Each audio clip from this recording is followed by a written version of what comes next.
TLC production, baby. Simplex music. I the prefer, I the dance on a goose negas. Your TLC. Maini ni murugu wanza tungu. Maisha chosa kuno kune nobu. Kune wakumana wano karachin. Wano kuroga ichi weti futi sechi fin. Asima kapa kumusha nezuro. Kamdiro gacho kumno iteka uro. Nikakuona ine zuru mauro. Manga muna pauro. Nasa muna sauro. Kumana kuno vano nambura chiweti menin. Kumana kuno vano kuro wa chiweti menin. Kumana kuno vano shaka chiweti mukapusa maini ni munoro chiweti. Kumana kuno vano nambura chiweti menin. Kumana kuno vano kuro wa chiweti menin. Kumana kuno vano shaka chiweti mukapusa maini ni munoro chiweti. Antimo kerem chiketura masin. Every day mnenga makafe kamin. Muchida kunzindi mi makasenga sin.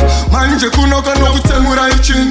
Wano kushaka kusiya urita bliu. Wano kumburuza nangwe mumafu. Wapesa vukusipa fanika mate. Kana kupasira na sebora renapu. Maini ni muku wanza tungu. Manje chosa kuno kune nubu. Kuneva kumana vano rova chin. Wano kurova ichi weti futi sechi finu.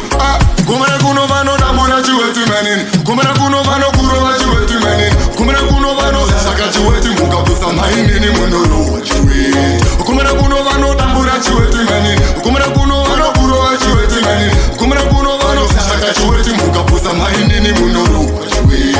Kunyanya mamelodi kana mafias. Diko kunekenga rimeri dangerous. Anotoda pum pum really serious. Fakanyuma chiwe tiva no interference. Maini ni munoro wa chiweti. Chimondi painze ve musaita jibeti. Munochwa easy fanika spaghetti. Vano kutambura chiweti sikuti you can't forget. Kumana kuno vano tambura chiweti menin. Kumana kuno vano kuro wa chiweti menin. Kumana kuno vano shaka chiweti mukapusa maini ni munoro wa chiweti. Kumana kuno vano tambura chiweti menin. Kumana kuno vano kuro wa chiweti menin. Kumana kuno vano shaka chiweti mukapusa maini ni munoro wa chiweti. Antimo kerem chiketura masin. Every day mnenga makafe kamin. Muchida kunzindi mi makasenga sin. Manje kuno kano kutemura ichin. Wano kushaka kusiya urita bliu. Wano kumburuza nangwe mumafu. Wapesa vukusipa fanika mate. Kana kupasira na sebora renapu. Maini ni muku wanza tungu. Manje chosa kuno kune nubu. Kuneva kumana vano rova chin. Wano kurova ichi weti futi sechi finu.